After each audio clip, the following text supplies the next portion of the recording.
Hi friends.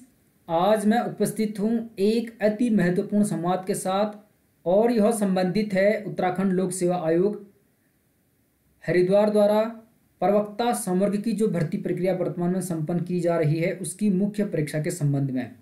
यानी जिन अभ्यर्थियों को स्क्रीनिंग के उपरांत औपबंधिक रूप से मुख्य परीक्षा के लिए सफल घोषित किया गया है उनके द्वारा ऑनलाइन आवेदन पत्र में किए गए दावों का उनके मूल अभिलेखों से मिलान किया जाना है। इस संबंध में आयोग ने विज्ञप्ति जारी की है।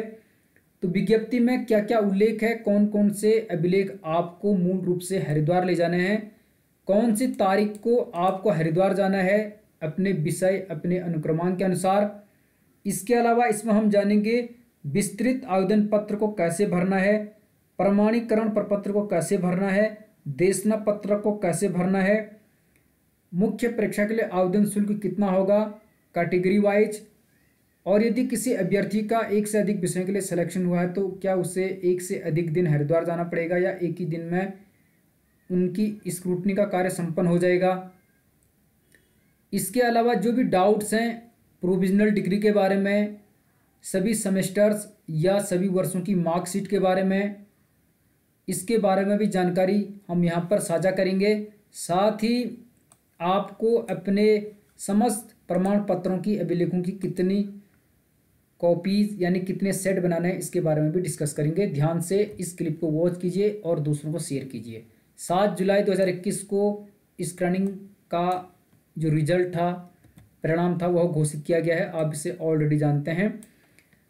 तो आयोग ने यहाँ पर इन्फॉर्म किया है कि स्क्रीनिंग परीक्षा में औपबंधिक रूप से सफल घोषित अभ्यर्थियों द्वारा ऑनलाइन आवेदन पत्र में किए गए दावों का उनके मूल अभिलेखों से मिलान करते हुए संनिरीक्षा यानी स्क्रूटनी का कार्य उत्तराखंड लोक सेवा आयोग हरिद्वार में निम्नलिखित कार्यक्रमानुसार किया जाना प्रस्तावित है, जिससे विज्ञापन की शर्तानुसार अभ्यर्थी की अर्हता की जांच की जा सके। तो यहाँ पर इन्होंने क्रम संख्या, पद या विषय यानी जिस विषय के लिए जिस पद के लिए आपने आवेदन किया है, शाखा यानी महिला शाखा और सामान्य शाखा, तिथि यानी डेट, और किस अनुक्रमांक से किस अनुक्रमांक तक कौन सी तारीख को सत्यापन किया जाना है उसका उल्लेख किया है। ध्यान से आप देख लीजिए, इससे आपके सारे डाउट्स दूर हो जाएंगे। तो यहाँ पर समझने की कोशिश कीजिए आप इसे। जैसे क्रम संख्या 1 पर प्रवक्ता कला है यानी आर्ट्स, कुल अभ्यर्थी 15 हैं सामान्य शाखा के। इनका सत्यापन यानी इनकी स्क्रूटनी संपन्न होगी 9 अगस्त 2021 को। इनका रोल नंबर होगा 800827 से 843203 तक। ठीक है, इसमें कुल 15 अभ्यर्थी होंगे। इसी बीच आपको अपना रोल नंबर ढूंढना है और आपको 9 अगस्त को वहाँ पहुँचना है जिन्होंने कला के लिए अप्लाई किया है यानी प्रवक्ता कला के लिए। उसी प्रकार प्रवक्ता मनोविज्ञान सामान्य शाखा, इनका भी 9 अगस्त को होगा, उनका रोल नंबर यह है। ऐसे आपको अपना रोल नंबर ढूंढना है। इसका लिंक मैं इसी वीडियो के डिस्क्रिप्शन बॉक्स में दूंगा, आप वहां से इसे डाउनलोड कर लेना और फिर और भी पत्रक जो भी भरने होंगे उनका भी लिंक मैं शेयर करूंगा। आप उसे डाउनलोड करके प्रिंट आउट करके समस्त प्रमाण पत्रों की छायाप्रति के साथ अपने सेट तैयार कर लीजिए। प्रवक्ता कृषि में 15 अभ्यर्थी हैं सामान्य शाखा के, तो 9 तारीख को होगा। उनके रोल नंबर ये हैं, इनके बीच आपको ढूंढना है। प्रवक्ता समाजशास्त्र में 127 अभ्यर्थी हैं। प्रवक्ता इतिहास में 133 हैं, इनका भी 9 अगस्त को होगा। समाजशास्त्र का भी 9 अगस्त को होगा। प्रवक्ता संस्कृत में 333 अभ्यर्थी हैं सामान्य शाखा में, इनका 10 अगस्त 11 अगस्त 12 अगस्त और 13 अगस्त को होगा, जिनका रोल नंबर ये है। इनमें से जैसे 10 अगस्त को इस रोल नंबर वालों को जाना है यानी 800092 से 805892 तक। यानी आपको अपना रोल नंबर देखना है, कौन सी तारीख को इसमें दर्शाया गया है उसी तारीख को वहाँ पर पहुँचना है। 9:30 बजे के आसपास आयोग में आपको पहुँचना है। उसी प्रकार प्रवक्ता भूगोल, कुल अभ्यर्थी 373 हैं सामान्य शाखा के। इनका 14, 16, 17, 18, 20, 21, 23 और 24 तारीख को अगस्त में सत्यापन यानी स्क्रूटनी होनी है। रोल नंबर यहाँ पर दर्शाए गए हैं। आप इनमें से तिथि वाइज यानी कौन सी तारीख को किस रोल नंबर का सत्यापन किया जाना है उसके अनुसार अपना रोल नंबर देख लीजिए। उसी तारीख को अपने समस्त प्रमाण पत्रों की छायाप्रति यानी सेट बनाकर वहां पर पहुंचे मूल अभिलेखों के साथ। प्रवक्ता गणित में 274 प्लस 35 अभ्यर्थी हैं। सामान्य में 274 होंगे और महिला होंगी 35, इसलिए इन्होंने प्लस 35 किया है। इनका होगा 24, 25, 26, 27, 28 और 31 अगस्त को, और रोल नंबर यहाँ पर दर्शाए गए हैं, आपको यहाँ से ढूंढना है। उसी प्रकार प्रवक्ता नागरिक शास्त्र कुल 692 अभ्यर्थी हैं सामान्य शाखा के, ये भी आप ध्यान में रख लीजिए। और इनकी तिथि का भी यहाँ पर उल्लेख किया गया है। तो प्रवक्ता नागरिक शास्त्र वालों को 10, 11, 12, 13, 14, 16, 17, 18, 20, 21, 23 और 24 अगस्त को वहाँ पर पहुँचना है। उनका रोल नंबर यहाँ पर दर्शाया गया है, उल्लेखित किया गया है। आप इनमें से अपने रोल नंबर को देखिए, किस तारीख को आपका रोल नंबर आ रहा है, उसी अनुसार आप अकॉर्डिंग टू दिस शेड्यूल वहाँ पर पहुँचिए। प्रवक्ता जीव विज्ञान में 908 प्लस 47 अभ्यर्थी हैं सामान्य और महिला शाखा के। तो इनको 10, 11, 12, 13, 14, 16, 17, 18, 20, 21 और 23 अगस्त को वहाँ पर पहुँचना है, जिनके रोल नंबर यहाँ पर दर्शाए गए हैं। अपना रोल नंबर आप वहाँ से देखिए और वहाँ पहुँचिए। मैं इसका लिंक शेयर कर दूंगा। बाकी उनकी और भी तिथियाँ जीव विज्ञान वालों की 24, 25, 26 और 27 तारीख को। उसी प्रकार प्रवक्ता भौतिक शास्त्र 907 अभ्यर्थी हैं सामान्य शाखा के, तो उनकी रोल नंबर भी यहाँ पर दर्शाए गए हैं तारीख वाइज यानी डेट वाइज।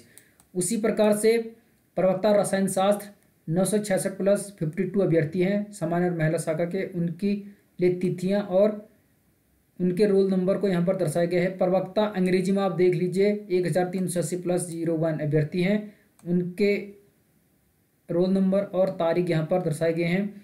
उसी प्रकार प्रवक्ता इकोनॉमिक्स 1423 सामान्य शाखा में और 46 अभ्यर्थी महिला शाखा में, तिथि वाइज और रोल नंबर वाइज उनका शेड्यूल यहाँ पर दिया गया है, आप देख लीजिए।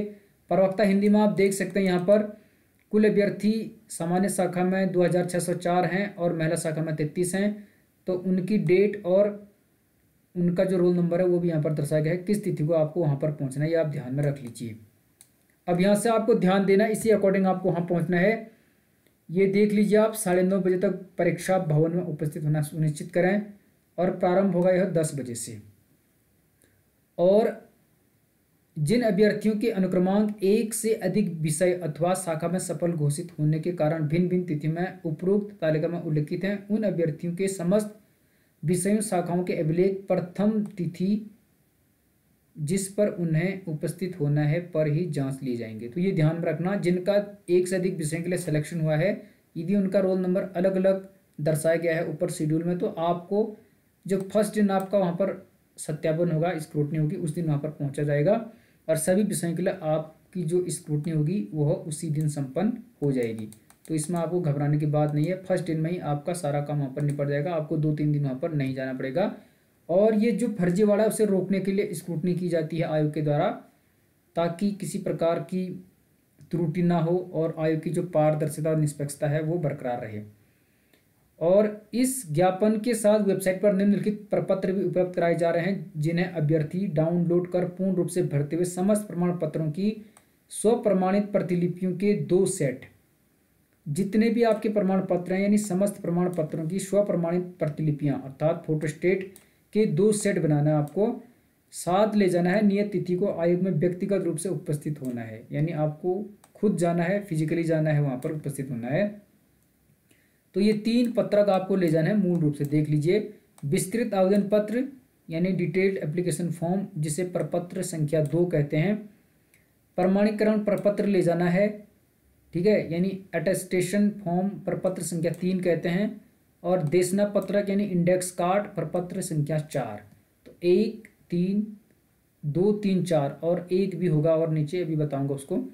तो ऐसे अभ्यर्थी जो एक से अधिक विषय अथवा शाखा हेतु सफल घोषित हुए हैं, उन्हें प्रत्येक विषय अथवा शाखा हेतु उपरोक्त प्रपत्रों व नीचे लिखे अभिलेख 2 सेट में तैयार कर उपलब्ध कराना अनिवार्य होगा। तो ये देखिए आप कि ऐसे अभ्यर्थी जो एक से अधिक विषयों अथवा शाखा के लिए, एक से अधिक विषय हो सकते हैं, जैसे किसी का 2 विषय के लिए हुआ, या शाखा भी हो सकता है, जैसे कोई लड़की है तो उसका महिला शाखा और सामान्य शाखा दोनों के लिए हुआ होगा। तो उन्हें प्रत्येक विषय यानी जितने विषय में उनका सिलेक्शन हुआ है और जितने शाखा में यानी महिला और सामान्य शाखा में उनका सिलेक्शन हुआ है, तो उनके 2-2 सेट बनाना है। जैसे किसी का भूगोल और नागरिक शास्त्र में हुआ तो 2 सेट यहाँ पर, अगर लड़की है फिर इसका महिला शाखा में भी हो गया, तो यहाँ पे भी बनाने पड़ेंगे, उतने सेट बनाने पड़ेंगे आपको, यानी जितने जगह आपका सिलेक्शन हुआ। यदि 2 विषयों के लिए हुआ है तो 2 सेट वो हो गए, और महिला और सामान्य शाखा दोनों जगह हुआ था, फिर उसके हिसाब से आपको बनाना पड़ेगा। अब आपको यहाँ पर ध्यान देना है कौन कौन से अभिलेख वहाँ ले जाना है, ध्यान से देख लीजिए, कंफ्यूज नहीं होना है। अभ्यर्थी अभिलेखों की जांच हेतु नियत तिथि को निम्नलिखित मूल प्रमाण पत्र एवं उनकी स्वहस्ताक्षरित छाया प्रति, जो कि 2 सेट होंगे, प्रत्येक विषय अथवा शाखा हेतु पृथक पृथक अनिवार्य रूप से प्रस्तुत करेंगे। ध्यान दीजिए यहाँ पर। तो जो भी अभ्यर्थी हैं वह नियत तिथि को, यानी जो ऊपर शेड्यूल दिया गया है उसके अकॉर्डिंग मूल प्रमाण पत्र, यानी जो आपके ओरिजिनल डॉक्यूमेंट्स हैं और उनकी सेल्फ अटेस्टेड फोटोस्टेट की 2 सेट बनानी है के अनुसार प्रत्येक विषय में अथवा शाखा में, जितने भी विषय में सिलेक्शन हुआ, जिस शाखा में हुआ उसके अनुसार पृथक पृथक अनिवार्य रूप से प्रस्तुत करना होगा। इसके लिए हाई स्कूल प्रमाण पत्र, अंक तालिका यानी हाई स्कूल मार्कशीट और सर्टिफिकेट, उसी प्रकार इंटरमीडिएट स्नातक उपाधि यानी ग्रेजुएशन की, चाहे बीए बीएससी बीकॉम जो भी है, अंक तालिका भी, उपाधि भी यानी डिग्री भी, और मार्कशीट भी समस्त वर्षों की और समस्त सेमेस्टर की। उसी प्रकार पोस्ट ग्रेजुएशन की भी, ठीक है, अंक तालिका समस्त वर्षों की, सेमेस्टर की। एलटी डिप्लोमा शिक्षा साथ बीएड की। अधिमानी अर्हता संबंधी प्रमाण पत्र यदि लागू हो, जैसे किसी ने आर्मी में, एनएसएस में, एनसीसी में काम किया है उसके लिए।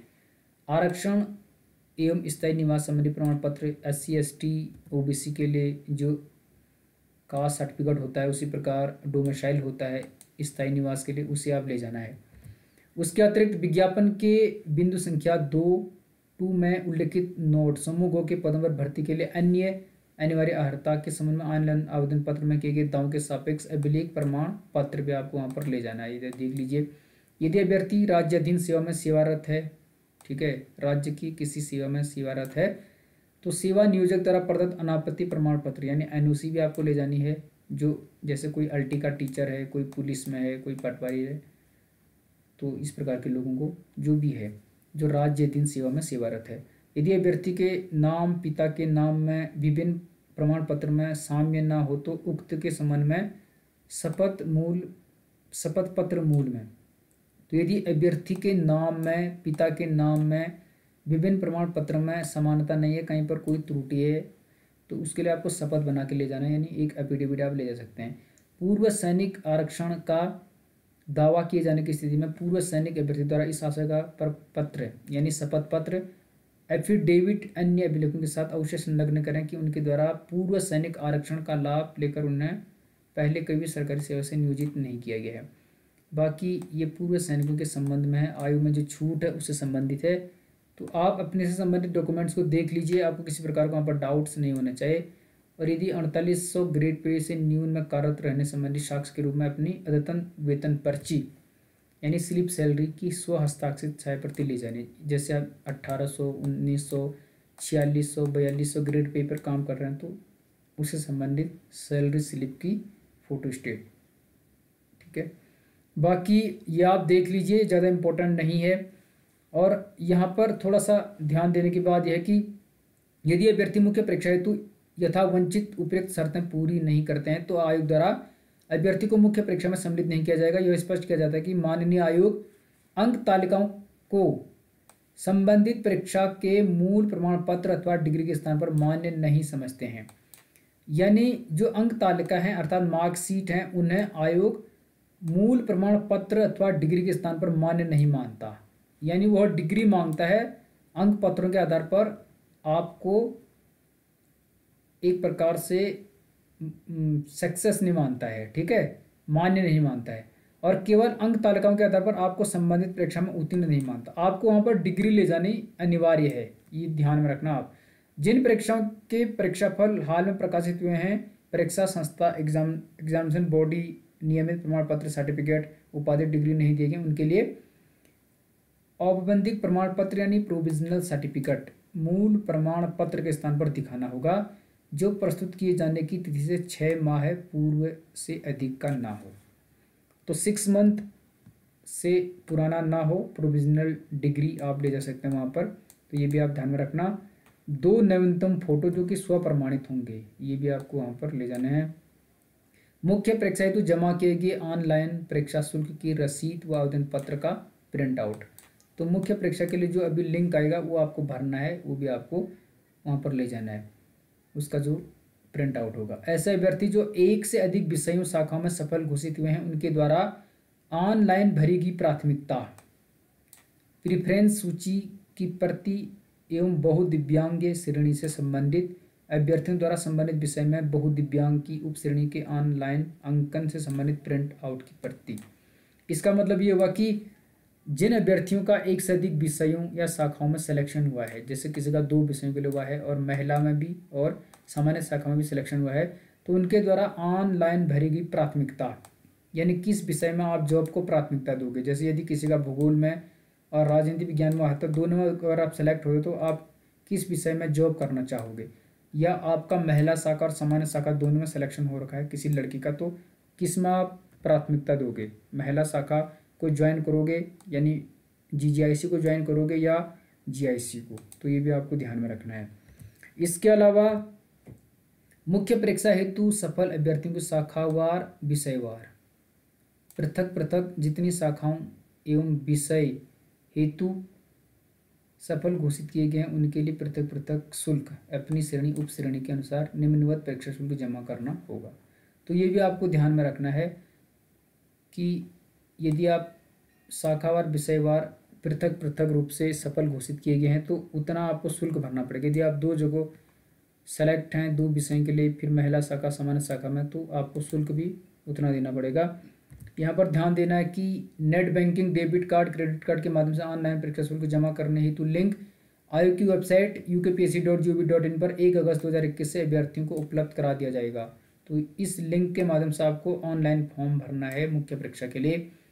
यहाँ पर सीरियल नंबर दिया है, श्रेणी, आवेदन शुल्क, एप्लीकेशन फी, प्रोसेसिंग शुल्क, टैक्स सहित और कुल शुल्क कितना होगा ये आप देख लीजिए। इसी शुल्क के अनुसार आपको आवेदन पत्र भरना है, मुख्य परीक्षा के लिए अप्लाई करना है। तो यहाँ पर उन्होंने पूरा बता रखा है। अनारक्षित जनरल के लिए है 176.55 रुपया, ईडब्ल्यूएस के लिए है सेम 176.55, ओबीसी वालों के लिए भी उतना है, 80 वालों के लिए 86.55 और एसटी वालों के लिए भी सेम है। तो फीस ज़्यादा नहीं है, आपका काफ़ी कम शुल्क में ये एग्ज़ाम क्रैक हो जाएगा। उसी प्रकार से उत्तराखंड शारीरिक दिव्यांग विषयवार चिन्हित श्रेणी के दिव्यांग के लिए है ये 26 रुपया।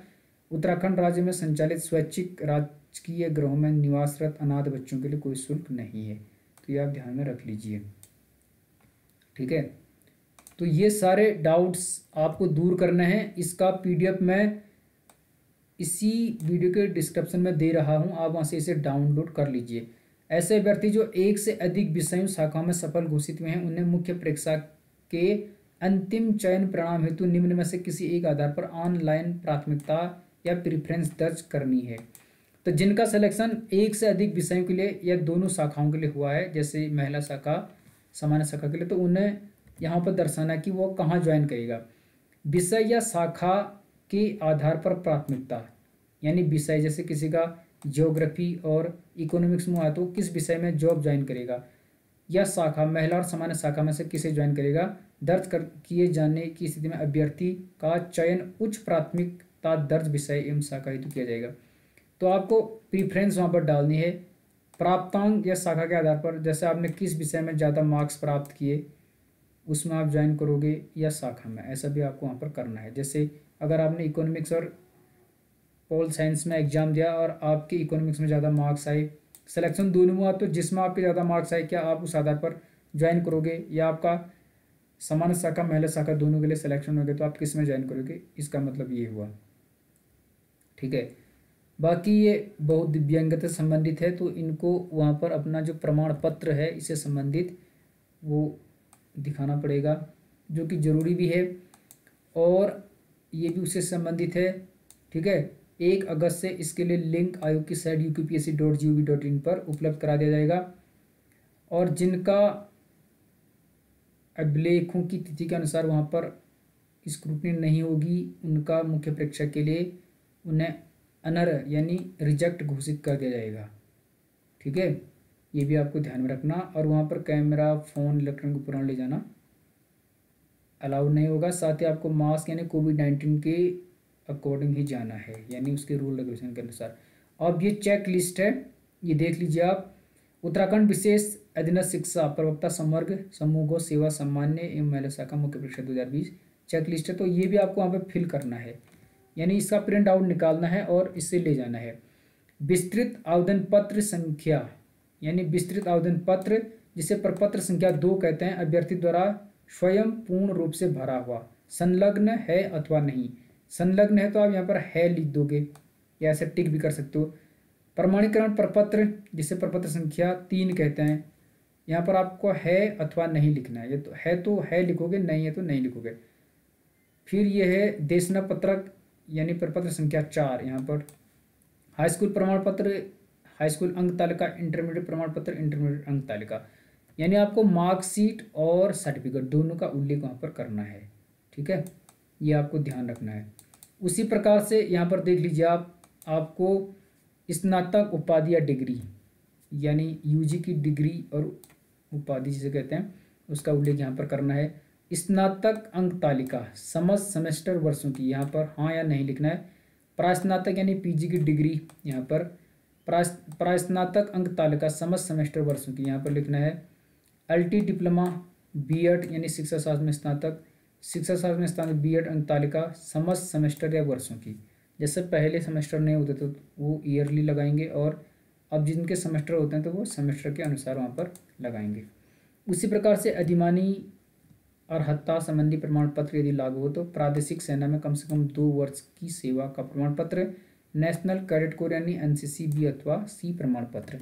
तो ये अधिमानी अहर्ताएँ होती हैं जब कैंडिडेट्स के सेम मार्क्स आते हैं, रोल नंबर भी वो क्या कहते हैं डेट ऑफ बर्थ भी सेम हो जाती है, तो उस कंडीशन में आगे पीछे करने के लिए अधिमानी अहर्ताओं को प्रिपेयर किया जाता है। एनएसएस यदि आपकी तो उसका सी प्रमाण पत्र।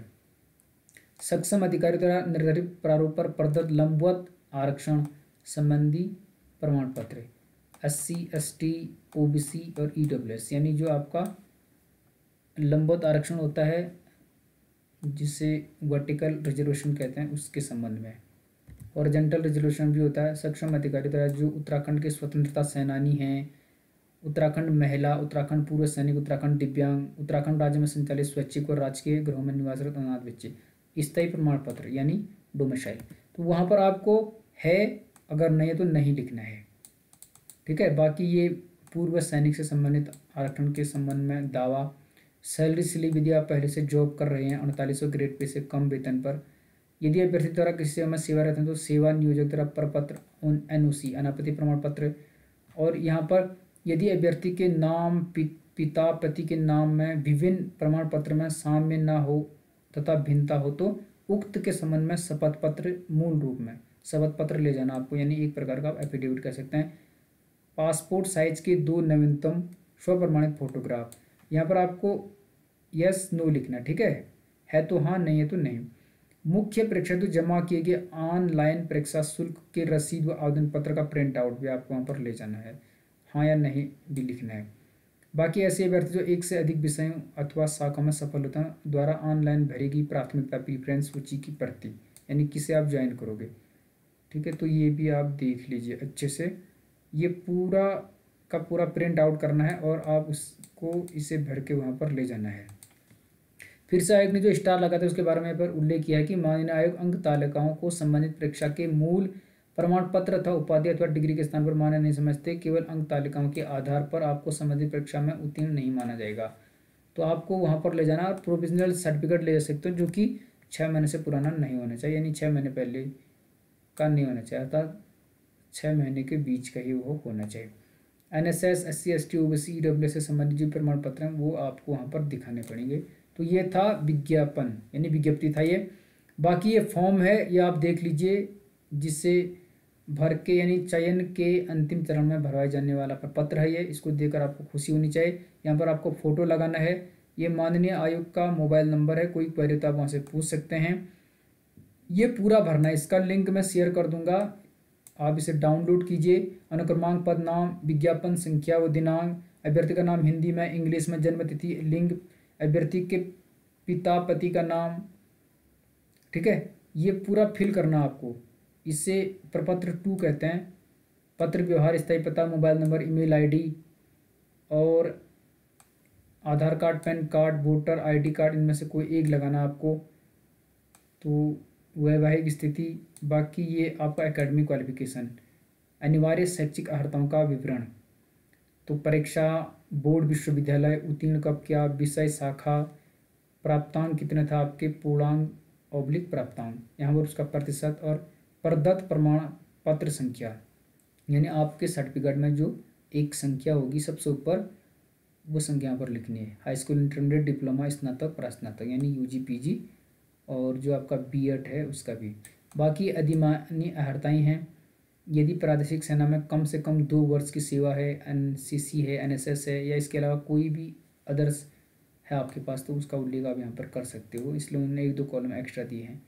पूर्व तथा वर्तमान नियुक्तियों, सेवाओं का पूर्ण विवरण, यदि आप पहले से जॉब कर रहे हैं कहीं पर, पद का नाम, विभाग अथवा सेवा योजक का नाम, कब से कब तक, डेट, मंथ, ईयर, कुल अवधि कितना क्या, सेवा का प्रकार क्या था, permanent, regular, temporary, part time, contract कैसा था आपका, विजिटिंग फैकल्टी, डेली वेक्स, जिसमें भी आप वेतनमान तथा अंतिम अर्हता वेतन, नियुक्ति स्थान आप यहाँ पर लिख सकते हैं। तो ये भी आपको वहाँ पर फिल करना है, ठीक है। इसे अच्छे से भर लीजिएगा, इसमें कोई डाउट्स नहीं। तो ये फौजदारी न्यायालय द्वारा दंडित किया गया है, संघ लोक सेवा आयोग के किसी राज्य लोक सेवा द्वारा आपको प्रताड़ित किया गया है, या इससे संबंधित कोई डाउट आपने, तो फिर यहाँ पर आपको घोषणा पत्र भरना है। अंगूठे का निशान लगाना है, पुरुष दायां लगाएंगे, महिला बायां, दिनांक, स्थान डालोगे, अभ्यर्थी का हस्ताक्षर, पूरा नाम, पता आप यहाँ पर लिख दोगे। इससे पढ़ने के बाद अच्छे से पुरुष दायां विकल्प, दायां अंगूठा, और महिला बायां। संलग्नों का विवरण, यहाँ पर आप संलग्न की संख्या लिख दोगे, जैसे आपने क्या क्या लगाया वहाँ पर, हाई स्कूल अंकपत्र प्रमाण पत्र, इंटरमीडिएट अंकपत्र प्रमाण पत्र, स्नातक का, स्नातकोत्तर का, बीएड का, या अधिमानी अर्हताएँ, एनएसएस, एनसीसी, प्रादेशिक सेना संबंधित, विकलांगता संबंधित, जाति प्रमाण पत्र, स्थायी निवास प्रमाण पत्र, यानी जो भी अदर्स हैं जैसे एनओसी वगैरह है आपकी कोई भी, तो वो आपको यहाँ पर लिखने हैं, उनका उल्लेख यहाँ पर करना है, ठीक है। उसके बाद ये है आपका प्रपत्र संख्या 3, चयन के अंतिम चरण में भरवाए जाने वाला प्रपत्र, प्रमाणीकरण प्रपत्र है ये, अटेस्टेशन फॉर्म, ये भी सेम है, उसी प्रकार से भरना है जैसे आप विस्तृत पत्र भरेंगे, ठीक है। तो सेम है, व्यक्ति का नाम होगा, पिता, पति, माता पिता का नाम, फिर ये एकेडमिक क्वालिफिकेशन होगी जिस पर अभी हमने डिस्कस किया है, तो इसका भी प्रिंट आउट निकालना है, इसे भी आपको भरकर वहाँ पर संलग्न करना है। 2 सेट बनाने हैं, यदि एक विषय के लिए सिलेक्शन है और एक से अधिक विषय के लिए हुआ तो उसके उतने सेट बनेंगे। पुरुष दायां अंगूठे का निशान और महिला बायां। फिर उसके बाद ये है तीसरा, देशना पत्रक यानी इंडेक्स कार्ड, इसको भी आपको वैसे ही भरना है, सेम है ये।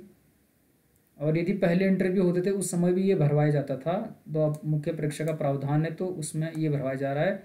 ये आपको पूरा भरना है, अधिमानी अर्हताएँ, पूर्व वर्तमान नियुक्तियाँ, सेवाओं का विवरण, फिर अभ्यर्थी द्वारा घोषणा, फिर अपना थम्स लगाना है, पुरुष दायां महिला बायां लगाएंगे, ये घोषणा आपको भर दोगे। बाकी ये यहाँ पर एक संरक्षा मार्गदर्शिका है 2019 की, जो कि 24 अक्टूबर 2019 को निर्गत हुई थी। मोहम्मद नासिर उस समय प्रभारी सचिव थे लोक सेवा आयोग हरिद्वार के। तो इसमें पूरा उल्लेख है किस आधार पर किसी अभ्यर्थी को रिजेक्ट किया जाता है, प्रमाण पत्रों की संरक्षा कैसे की जाती है, उसका पूरा उल्लेख यहाँ पर किया गया है। इसका भी लिंक मैं शेयर कर दूंगा, यह उत्तराखंड लोक सेवा आयोग की हरिद्वार की साइट पर भी उपलब्ध है, आप वहाँ से भी इसे डाउनलोड कर सकते हैं।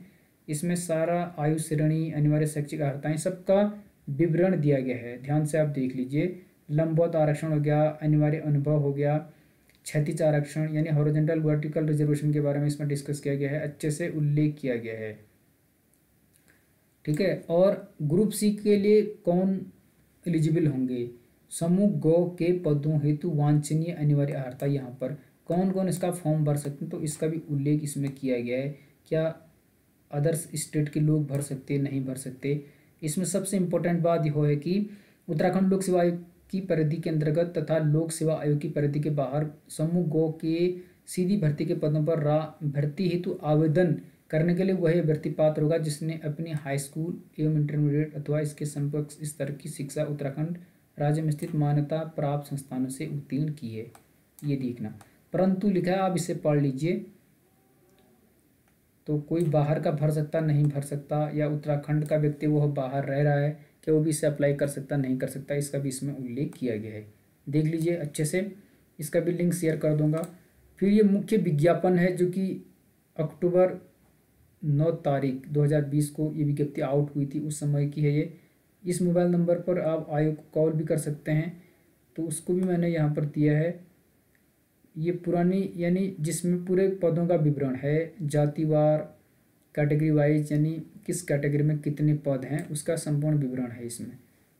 ठीक है, तो ये आप देख लीजिएगा, ये कोई ज़्यादा इम्पोर्टेंट नहीं, इस प्रकार से आप इसे पूरा समझ सकते हैं। ठीक है, तो मुझे लगता है अच्छे से समझ चुके होंगे और आपको अब कोई संदेह नहीं होगा। यदि किसी प्रकार का कोई डाउट है तो आप कमेंट सेक्शन में लिखिए, वहाँ पर आपके समस्त डाउट्स का जवाब दिया जाएगा। तो मुख्य परीक्षा के लिए अभी से आप इन पत्रक को प्रिंट आउट कीजिए, उनको फिल कर लीजिए और अपने समस्त प्रमाण पत्रों की छायाप्रति करके सेट बना लीजिए ताकि आपको हड़बड़ाहट ना हो, और नियत तिथि पर वहाँ पर पहुँचें। सबसे इम्पोर्टेंट बात है, आपको नियत तिथि पर ही वहाँ पहुँचना है। उसके लिए मैं आपको बता चुका हूँ, आपको यहाँ देखना है, ये विषय शाखा तिथि अनुक्रमांक से अनुक्रमांक तक, किस अनुक्रमांक को किस तिथि पर वहाँ पर पहुँचना है, अपने अनुक्रमांक के अनुसार ही वहाँ पहुँचना है। अदरवाइज आपको वहाँ पर स्क्रूटनी का कार्य संपन्न नहीं हो पाएगा, क्योंकि आप गलत तिथि पर जाओगे तो धोखा में रहोगे। इसलिए आपको नियत तिथि पर ही वहाँ पर पहुँचना है। मिलते हैं अगले पार्ट्स में, तब तक बने रहिए गंगा प्रकाश बसवी के साथ। आभार आपका।